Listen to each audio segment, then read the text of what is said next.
It is so good to see everybody this morning. Don't you love that? See everyone.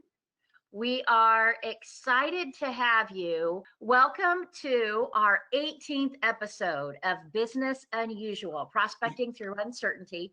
This is our podcast with pictures, is what we've decided to call it.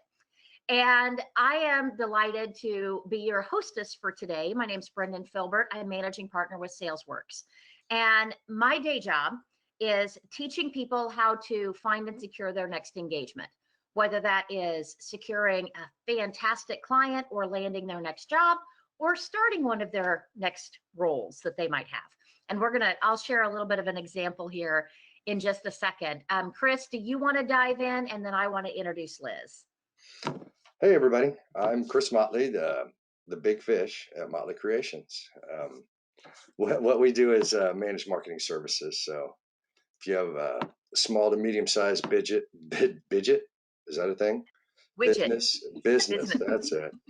If you have a small to medium-sized business with big goals, we help you find right-sized solutions to execute on your marketing strategies. So basically what we do is develop the brand and image that you need to have. Fantastic. All right. And I have talked a lot throughout the Business Unusual podcast series about how different professionals that I've had the pleasure of working with, especially over the past 4 or 5 years, that have taken their corporate background and experience and turned it into a business. And Liz's background is she used to be in the business development team within a very large engineering organization. She'll fill you in a little bit about that later on in the presentation. And her job was responding to RFPs, and she saw a need in the market that small businesses needed to have access to these resources that big companies had. Much like Chris talked about, small businesses have big goals too. And so she launched a business based on her corporate background and her day job. She repurposed that into a consulting business. So I want you to have kind of that framework as she's going through the presentation today. What I did ask her to do, following our theme of Business Unusual, we're all about pivoting and uncovering new markets to pursue to find opportunities today. And one of the huge markets that's out there right now is government work. And there are so many opportunities to respond to RFPs, whether it's through government or whether it's through larger organizations that are wanting to support small businesses. This is no longer just for big companies. And Liz is going to talk to us today about how even the smallest company can participate in this huge opportunity to grow their business. And I am delighted to turn it over. Liz, take it away. Awesome. Thank you so much for having me today, Brendan and Chris. I'm very excited to share what I'm super passionate about, which is responding to requests for proposals and winning new work. Fantastic. Well, we're going to go ahead and remind people to use the questions panel to ask questions. And we're going to shut off our cameras so that the internet fairies don't interrupt our broadcast. Well, there we go. And take it away. Awesome. Thank you so much, Chris. I'm not able to see the presentation now. I'm not sure if our audience can or not. Do you mind pulling it back up? There it is. Thank you. And will you go ahead and click through the slides as well?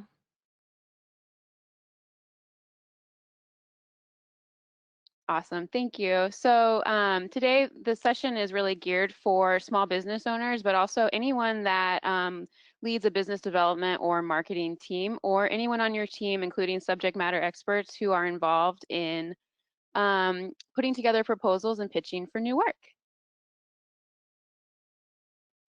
Next slide, please.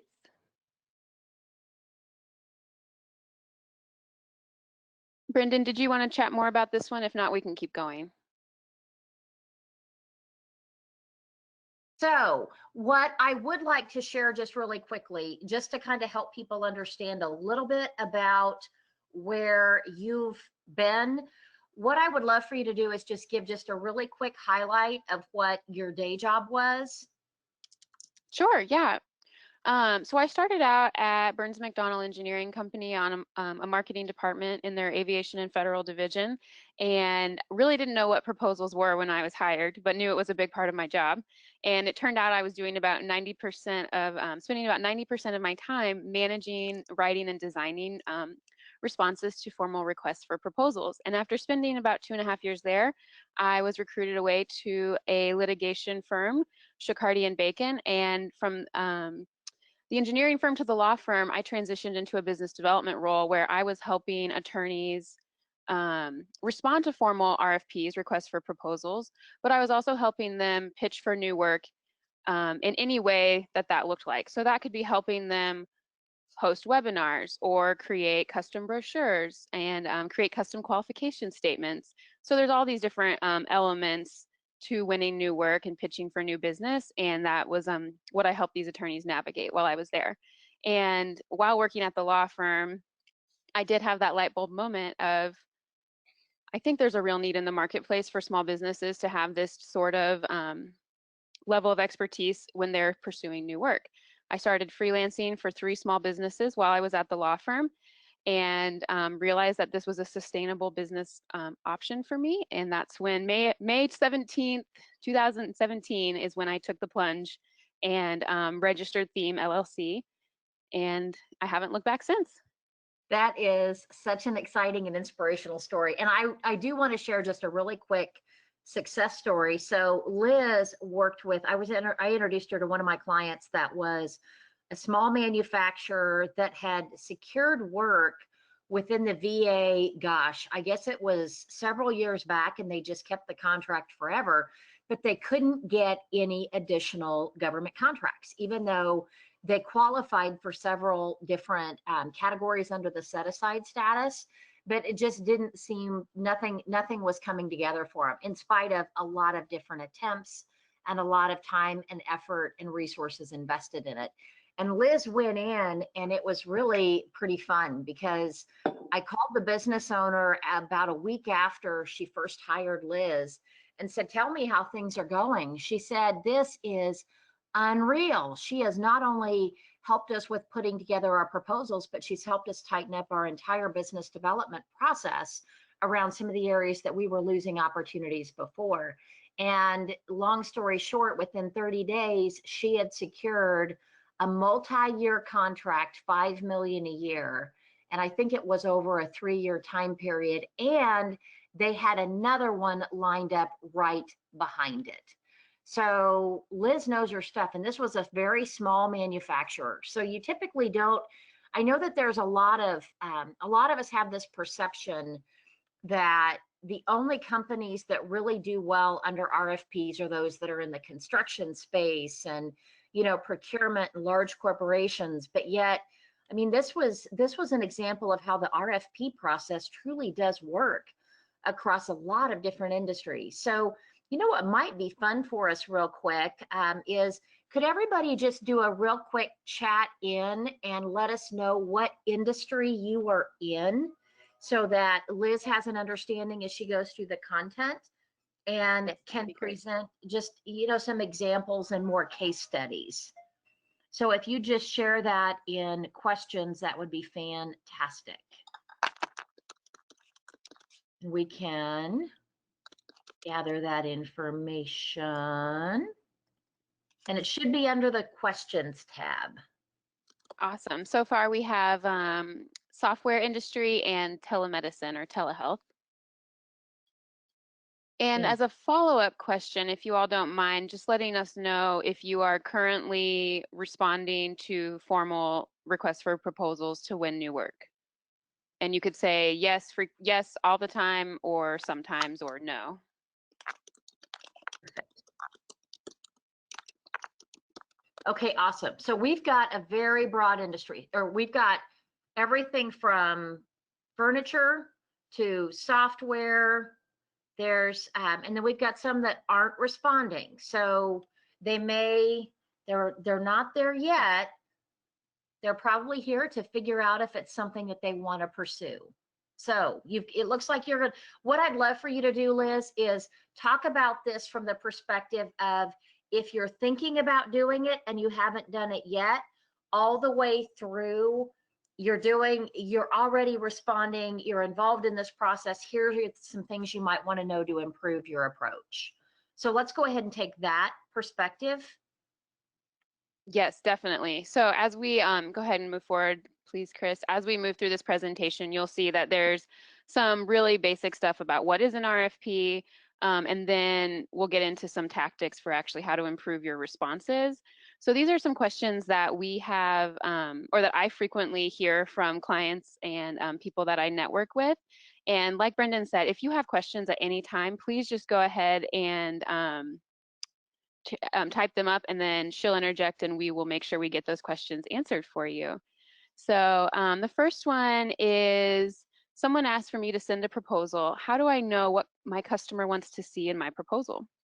And we'll get into the details of this a little bit, but there are, I would say, two different main types of proposal responses. The first is you are responding to a formal request, and they have outlined exactly in that request for proposal what you need to include in your response. The other kind of proposal is more informal. You're meeting one-on-one with a prospective client. They seem to be they want to possibly hire you, and they tell you or ask you, send me your proposal. Well, what do they want to see in that proposal? So that is where I would recommend, hey, Chris, can you go to the next slide, please? That's where I would recommend asking that customer exactly what they want to see in your proposal and trying to uncover what their specific need is, but also what qualifying information you think they need to see to determine that you're the best fit. So proposals typically include a cover letter, project understanding, obviously your cost, and your qualifications, which could include resumes or bios of your team, project experience, awards, certifications, and so much more.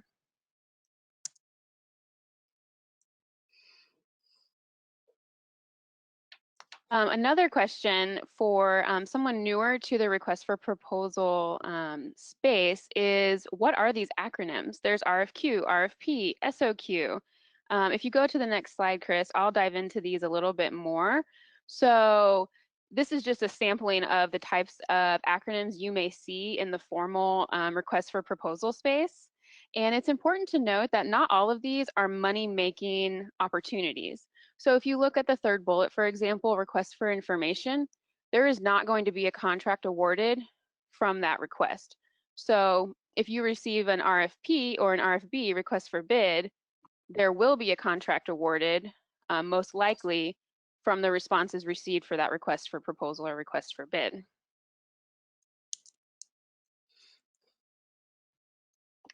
One other important note about requests for information, which would fall under this category on this current slide, pre-solicitations, is that if you're a small business, say that you have your women-owned business enterprise certification or another disadvantaged business enterprise certification, I would recommend that you consider responding to requests for information, or sources sought is another type of RFI, because a lot of times in government procurement, a pre-solicitation process is that agency's method of determining who in the marketplace is available to do this work. So for example, telemedicine. If you see an RFI, then you actually want to let them know, hey, I'm a certified small business, and I'm available to do this work. So then when they put together their RFP, this is especially specific to the federal space, when they put together that RFP, they can actually set aside either 100% of that contract or 50%, 25%, whatever they determine depending on the project. They can determine to set it aside specifically for a woman-owned or disadvantaged business enterprise, which will really position you well when the RFP comes out for winning that project. And then a general blanket term that I use when I'm talking about these types of opportunities is a solicitation. So an RFP or a request for quote, request for bid, they're all generally considered a solicitation. Next slide, please. And something that I think people get a little bit confused about that I want to keep clarify for everyone is that an RFP, the request for proposal, is the document that is issued by your prospective client, whether that is a federal public agency or the city of Kansas City, Missouri, or state, or a larger company. And your proposal is your response to an RFP or other solicitation. Next slide, please. We do have a lot of info on some of these slides, and just in the interest of time, if I don't cover everything on the slide, this is a recorded session, and you are it will be posted publicly on YouTube, so you're more than welcome to go back through and reference this at any time. It looks like we have other questions that I've received. One is, can you give a list of all the resources you use to track RFPs? And yes, definitely. So we actually have a slide on that later on in the presentation of the different types of ways that you can locate RFPs. It looks like we have another question in the chat box. Generally, if there has been an RFI prior to an RFP solicitation, is that public information / discoverable? The answer is yes, if it is a government contract or a government solicitation, especially a federal one. And this will get to this list of how do you track RFPs, but there is a federal website that lists every single RFI, sources sought, RFP that public agencies are posting. And you can actually see 5 years, 10 years back RFIs and RFPs that have been listed, and you can see who they've been awarded to, which is great for determining who your competition is. And this is like the big question, and why I think Brendan had me on is, can I generate more revenue for my business through RFPs? And the answer is yes, absolutely. However, it is very important that you understand what is involved or required for you to respond to that RFP and to win. So if it's a huge RFP and it's going to take you over 100 hours to respond to it, you want to make sure you have a really good chance of winning before you invest that much of your time and resources into responding. And we're going to go through in the next couple of slides some things to consider when you look at an RFP to determine if it's the right opportunity.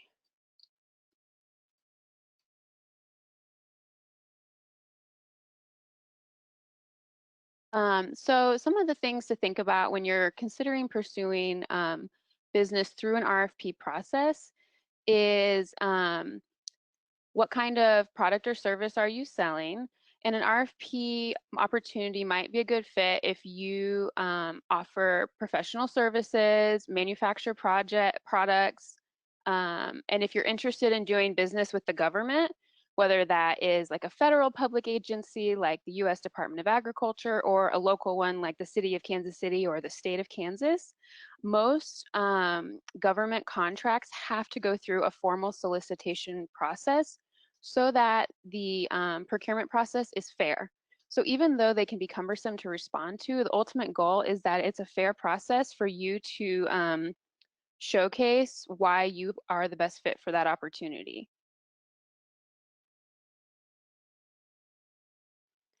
So going back to that question from the audience, how do I find RFP opportunities? This is a short list of what I would recommend, where I'd recommend getting started. So beta.sam.gov, up until last fall, it used to be fbo.gov, is where you can search for those RFIs, RFPs, anything like that. It's a pretty robust search tool, so you can actually narrow it down to, I'm looking for RFIs, I'm looking for RFPs, I'm looking for award data, for example. And then if you're trying to target doing business with a specific agency, like the City of Kansas City, Missouri's, water department, for example, you would go to that public agency website, and every city, municipality, state has their bids publicly posted online now. What's tricky about that is, let's say that you want to do business with every municipality in the state of Kansas or the state of Missouri. We're in Kansas City, so I'll use that as a reference point. Well, you don't have the time to daily check every single public municipality's website to see if they've posted a bid relevant to your business. And that's where the paid subscription RFP search aggregators come from. So I'm going to use one I'm really familiar with, which is bidsync.com. It's a paid subscription. You put in your parameters for what types of opportunities you're looking for and who you're looking to work for. And then daily you get emails anytime something is posted on any public website across the country. They also put commercial opportunities on there, but I would caution you to be a little bit more strategic with how you go about responding to non-government RFPs, and we'll get to that in a few minutes as well. Another great way to find RFP opportunities, and someone I would definitely recommend having in your corner if you're pursuing government work, is PTAC. The PTAC offices are federally funded, and they are designed to help small businesses win government contracts. The PTAC stands for the Procurement Technical Assistance Centers. There's one in Kansas City, Missouri at UMKC, and there's one in Overland Park, Johnson County, Kansas at Johnson County Community College. The professionals who work in these offices actually offer like one-on-one coaching, and they offer a low cost, I do believe there's a cost though, search service as well that aggregates RFP opportunities, both municipal and federal. What's tricky about that search service is that it only includes the state that you're in, that your business is in, so Kansas, for example, and any surrounding state. So for Kansas, if you had a PTAC search set up, it would be Kansas, Missouri, Nebraska, Oklahoma, Colorado. So if you're just looking for regional work, this is a great tool, and you can Google PTAC, or if you need help getting in contact with those resources, just send me an email and I'll be happy to introduce you. And just as a reminder yes. to all our listeners is that you're going to get this PowerPoint and a recording of this webinar. So you don't have to remember all of this stuff. You can go back and check your sources. Yes. And I think our emails are listed on the last page too. So Correct. yeah, and then commercial RFPs are a lot more complex. So not necessarily in the response requirements, but in being well positioned to win. So you don't want to just you don't want to just Google and find an RFP from Sprint and then spend all of your time and energy responding to that, thinking you have a great chance of winning if they don't know who you are. So, and you've never had any like face-to-face time with them. So what I recommend doing is most of these large corporations have a small business liaison or department that, and like even a web page that says, you know, how to work with us or doing business with us. And there's typically a registry you can get on for being a small business if you're a small business interested in being a vendor for a large business. So I recommend that you reach out to those small business liaisons to get registered. And then from there, you should be working on having one-on-one meetings with people at that company that you want to do business with. So start with that small business liaison, but then if you know that you're trying to get work in their marketing department or their engineering department, go talk to those decision makers as well. So what you're really trying to do with these one-on-one meetings is learn, how do I do business with you?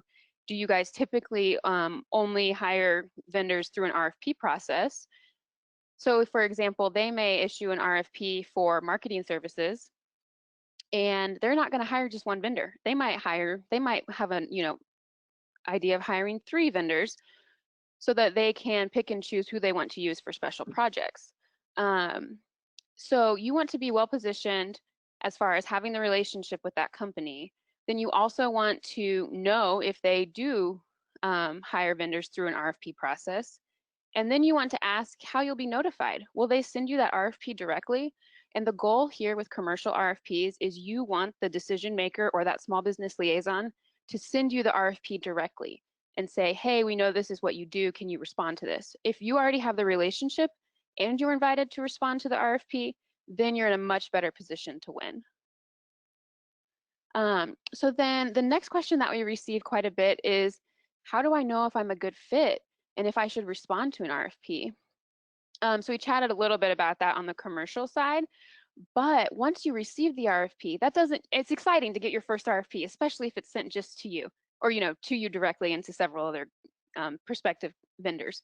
However, then you have the job of reading the entire RFP in detail. You can't skip over the contract section or the technical requirements or anything like that. You want to read the whole thing and see if there are any red flags for why you can't do this work. For example, I've looked at RFPs that someone thought, this is exactly what my business does, exactly what I want to do, but they were a Kansas City service-based company, like an HVAC provider, for example, and the contract was HVAC services, but for the state of Maryland. So once we found that, it was like, oh, well, obviously this is not the opportunity for me. So it was an easy decision to not respond to that RFP. Some other requirements as you're reviewing an RFP to consider whether or not it's a good fit for you is the schedule. So if the RFP, you only have 4 or 5 days to respond to it and it's a lengthy document, it might not be worth your time. The project schedule. Let's say let's say they want to hire you to develop a website for them, and they want the website to be designed from scratch and done in 30 days.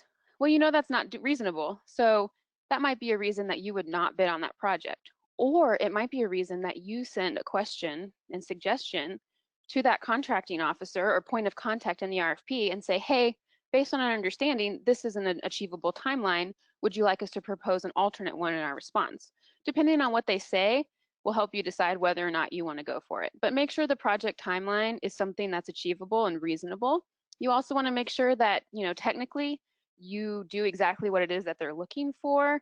Sometimes they have experience requirements as far as the number of years of experience, or that you have project experience of a similar size as what they're looking for.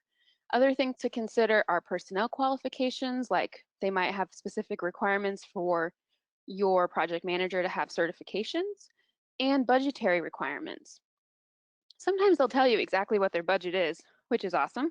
Other times they don't, and you have to kind of read through the lines, scope it out, and see if you think that you can do this work for a competitive price. One area I would like to jump in here real quick, Yes, and this please is do. from the sales side of it. I have had clients that have had a lot of success with RFPs because when they first got it, they went through the document with their highlighters and pens and just marked it up and made a lot of notes. And they came up with some really, really good questions. And they did help that contracting officer recognize some of their gaps that they had in the RFP process. And they added a lot of value to that. And that gave them a pretty significant leg up in winning the award. And they did have additional considerations. And it's interesting because in a lot of cases, people think that RFPs mean you have to have the low bid in order to win the work.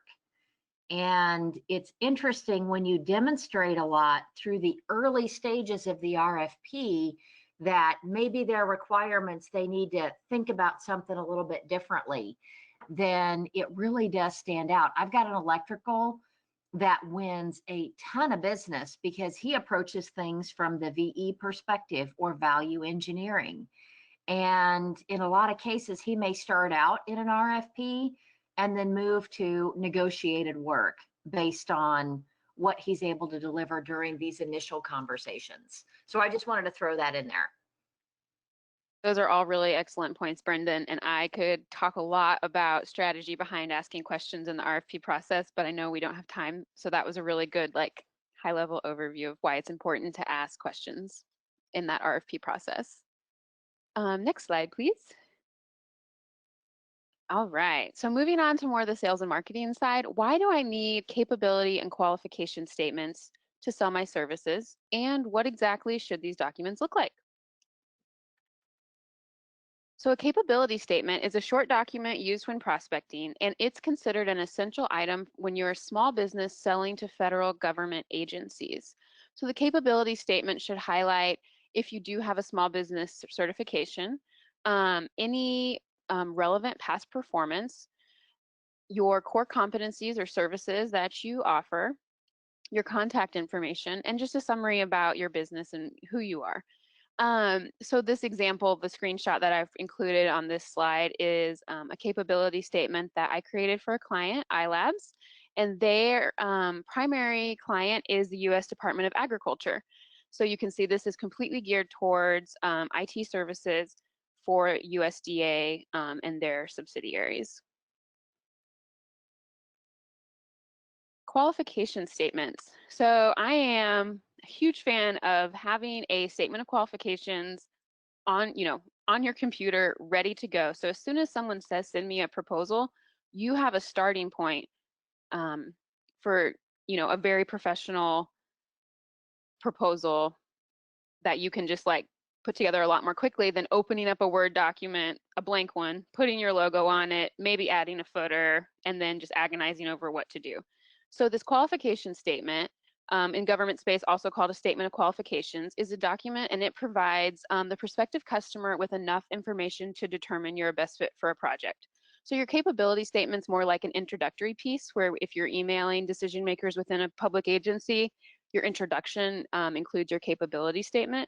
Your qualification statement is a bit longer. It's still a brief document, and you want it to be as concise as possible, but it could be 5, 10, 15, 20 pages long. And we'll get into later the content that I'd recommend including in a qualification statement.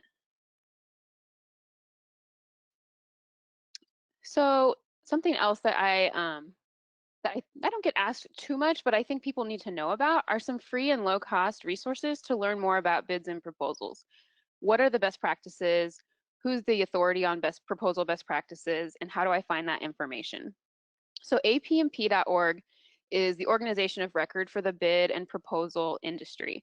So if you're involved in business development and sales, I would highly recommend considering joining this organization. It's a super affordable annual subscription cost. You get access to all of their past webinars. They put out multiple webinars per month.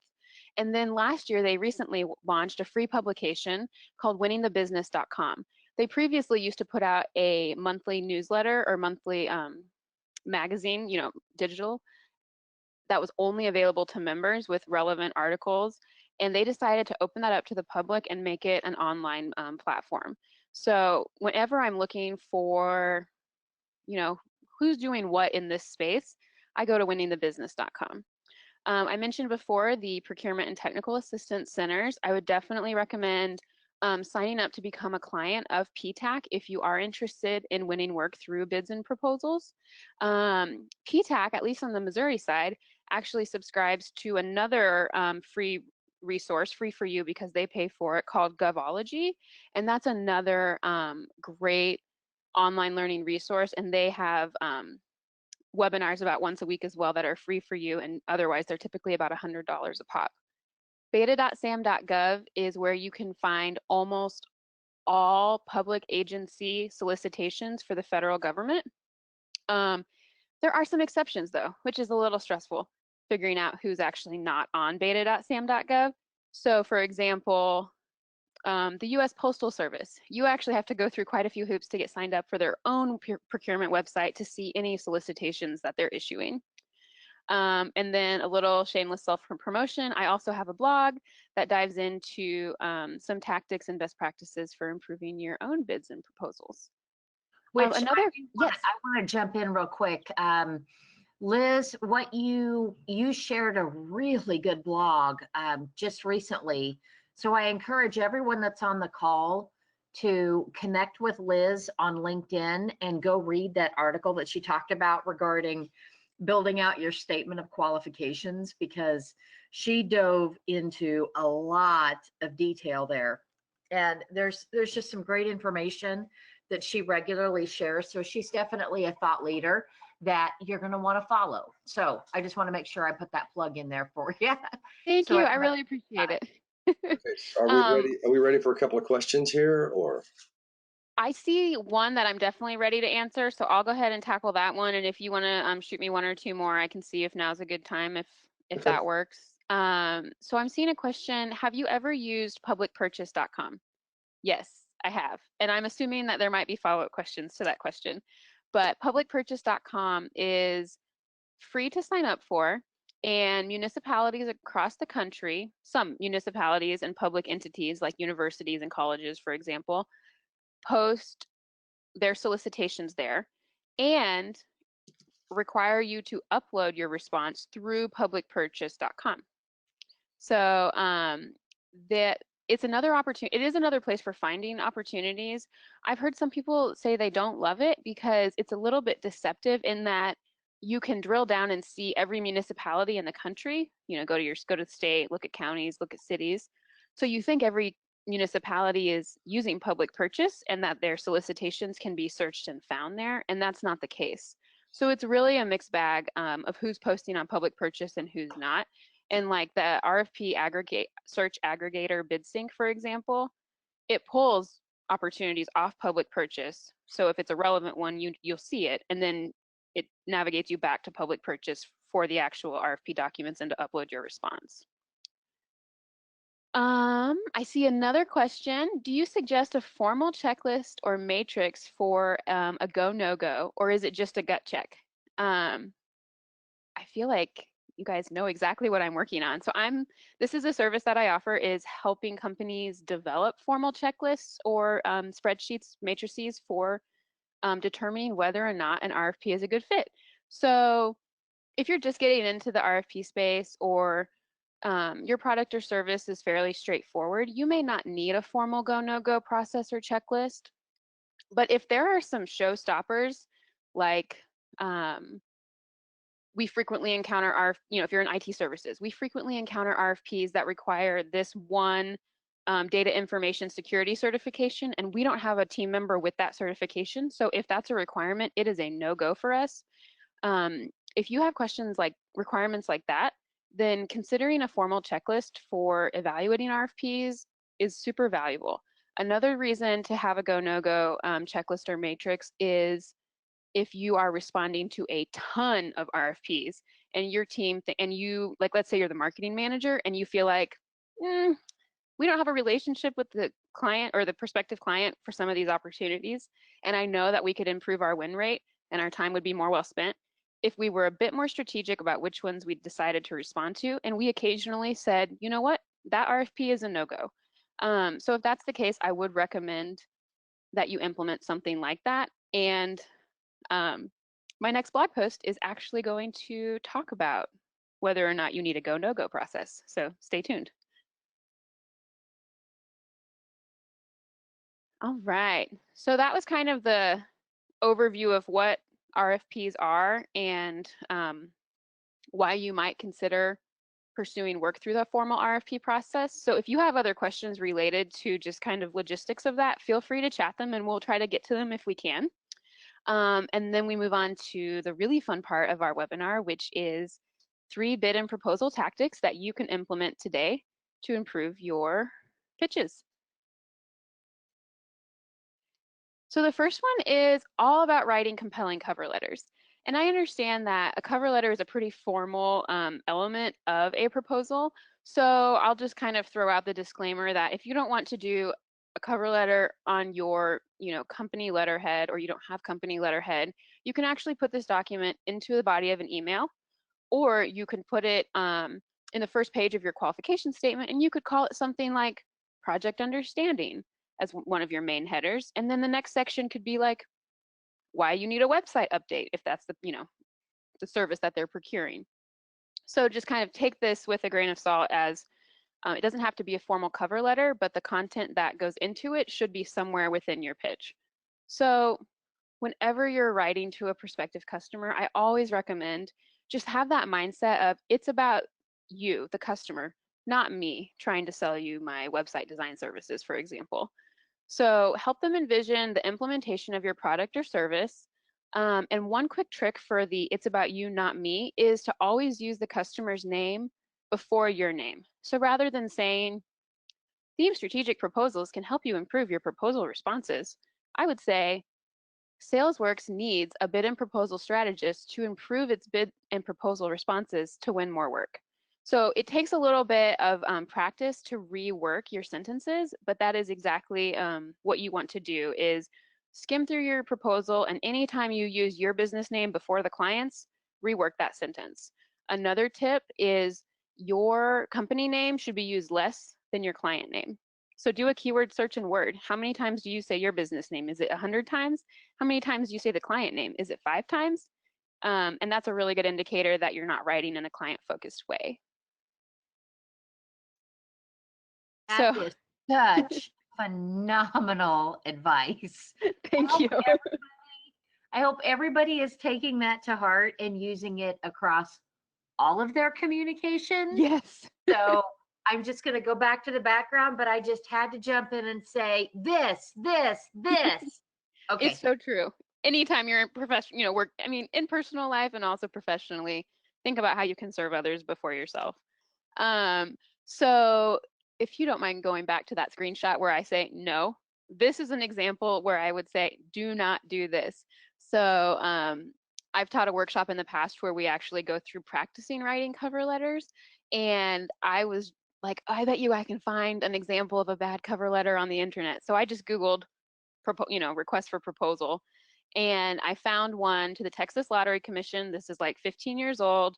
I really hope the person who wrote this is not on the call. If that ever happens, then I apologize. And it's absolutely not a reflection of this person's work. It's just, this is how things are done until you learn how to do them differently. So you can see just by skimming how many times that this company has used their name and not the client's name. Intralat, intralat, intralat. Look at the bullet points down below.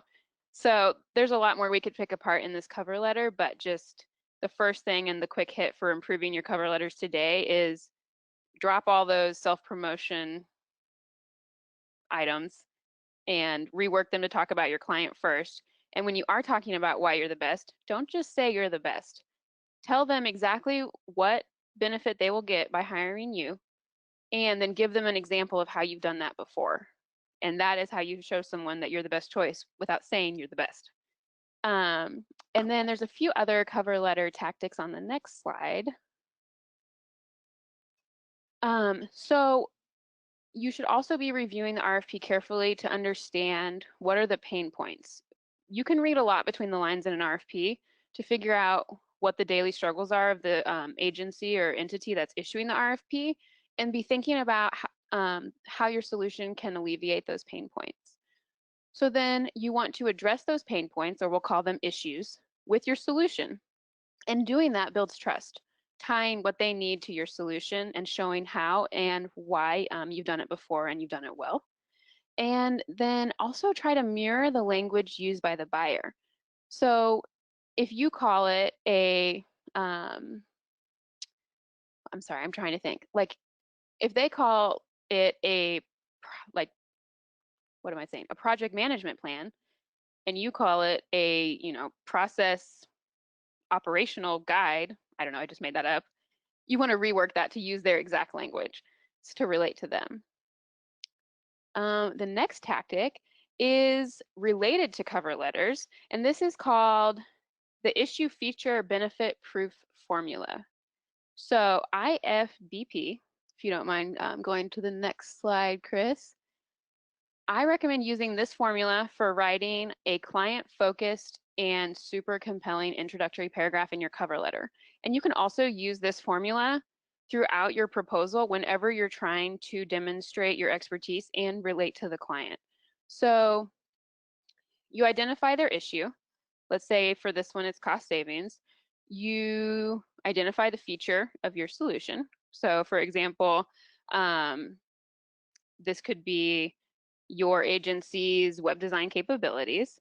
You identify the benefit that hiring them will provide. So if they're hiring you for your web design capabilities, the benefit could be that they'll get increased web traffic.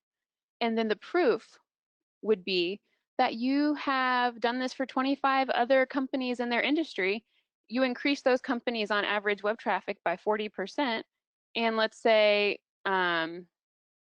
actually, if you go to the next slide, we'll go into this in more detail. Yeah, exactly. So ultimately, you're answering the question of so what? So why does the client care?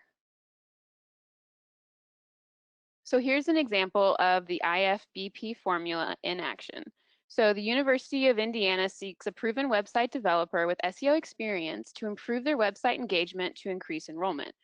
By partnering with Acme Web Design, the school will expand their reach to prospective students and parents, just like we have successfully done for over 25 universities, who all experienced over 40% increased traffic to their site and reported enrollments rose by over 3%.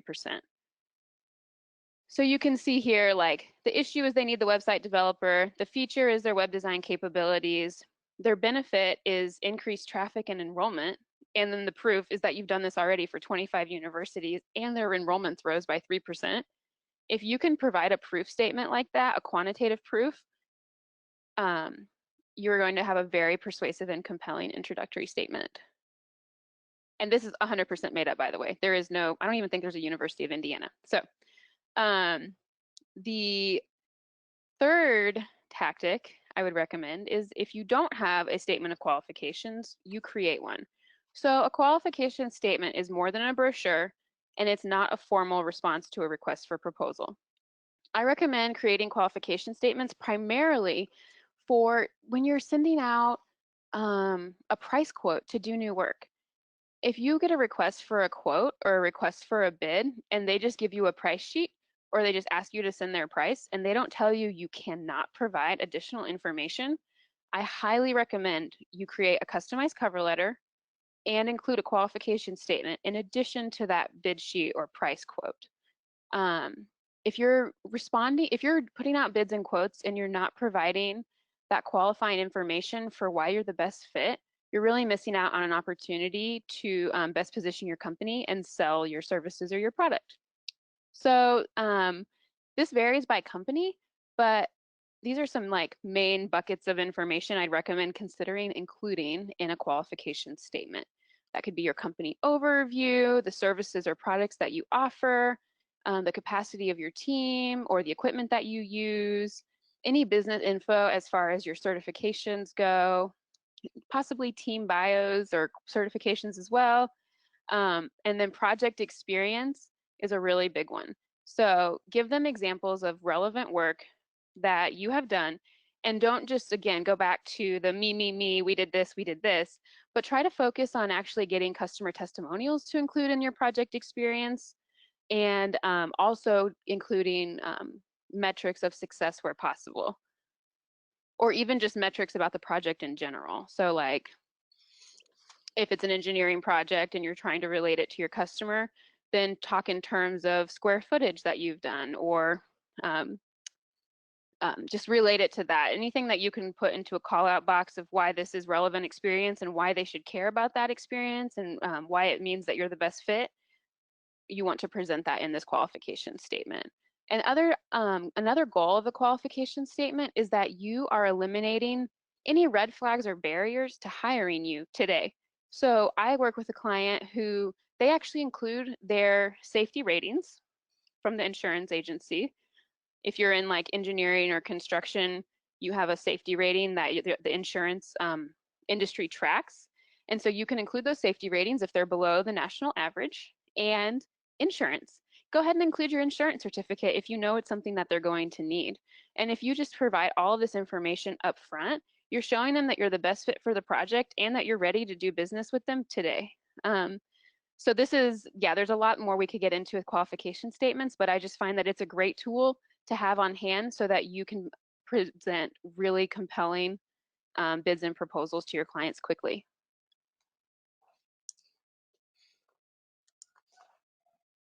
So that concludes the more structured part of the webinar. So if you have other questions, please go ahead and send them our way. And Brendan, you may have some more questions as well, or items that you think I should clarify. So take it away. I actually would love to. So how long does a company need to be in business before they would be in a position to pursue business through RFPs? Oh, that's a great question. Some RFPs actually have a requirement that you have to have been in business for 3 years or have 3 years of experience. There are some workarounds for that. Like let's say the RFP wants you to be in business for 5 years. You've been in business for 3, but you have 20 years of experience doing the exact same thing before you ran the company. So you can, those are ones that are a little bit trickier to decide whether or not to respond to. You could ask the point of contact listed in the RFP if personal experience of your team would count. But what I definitely recommend is if you just launched your business yesterday and you don't have any clients, I would not recommend responding to RFPs until you have proven experience to showcase. Okay, fantastic. Yeah. So while other questions are coming on, I've got, and I'm throwing some hard ones your way. So, No, that's okay.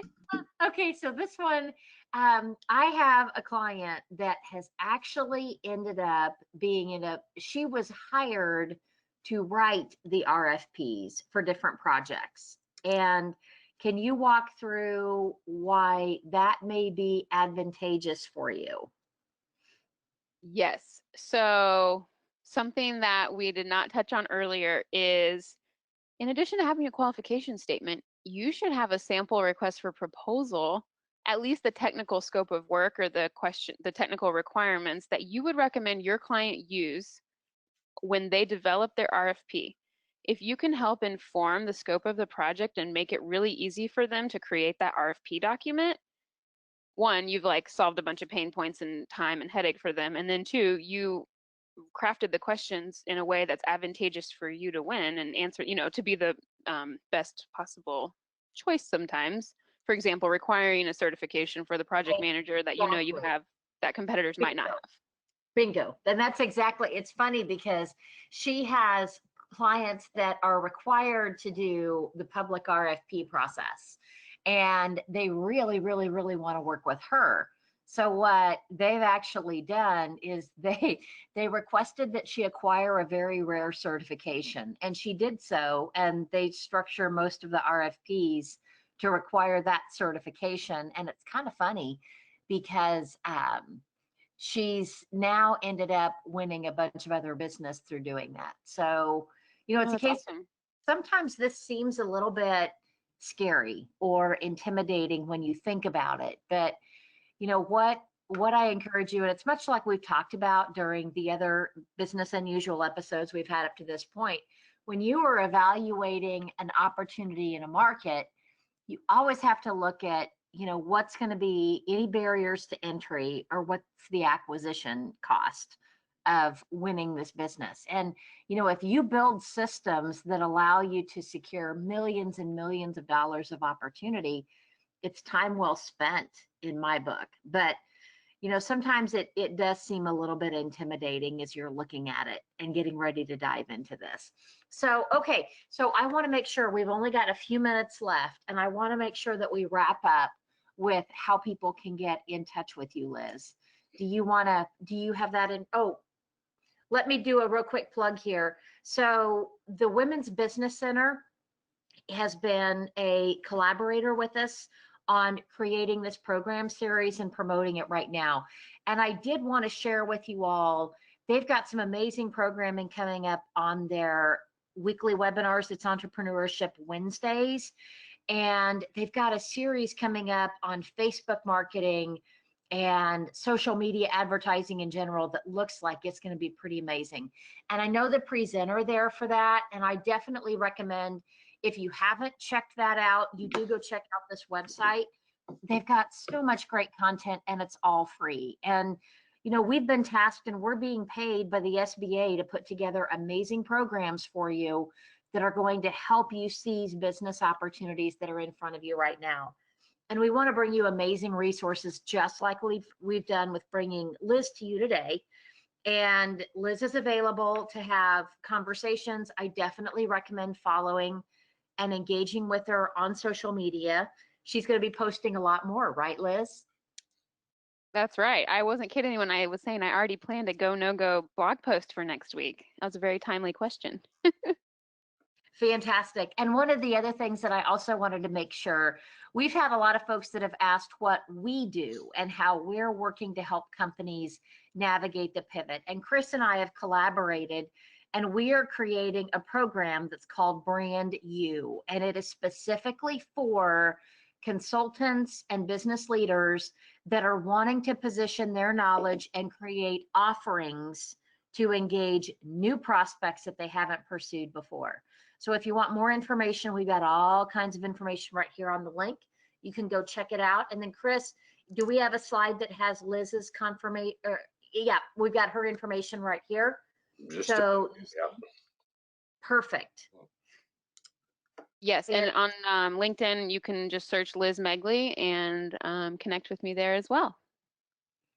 Fantastic. Well, thank you so much, Liz. This has been a really great conversation today, and I appreciate you answering all of the questions that have come about. I'm sure that there's going to be more that are on here as well. So I would ask if there's any questions that you did not get answered, that you make sure that you reach out, connect with Liz, take her to a virtual cup of coffee, get to know what it is about RFPs that may make sense for you to pursue. I will tell you, everybody that I've introduced her to, she's done some phenomenal work, and she's had some huge wins for small businesses. So keep up the good work, Liz. We appreciate you. Thank you so much, Brendan. I really appreciate the opportunity to talk proposals because, as you can tell, I love talking about them. And I think we just got one more pretty detailed question, but I know we're short on time. So it looks like it's from Donna. Donna, if you don't mind emailing that to me, I'd be happy to answer your question or chat more about it. So thank you so much, Liz. It was very, very, very informative from where I sit, and I appreciate you taking the time to do it. And thank all of our listeners for showing up. You're going to get this PowerPoint presentation. You'll also get a link to YouTube where the video of this webinar will be posted.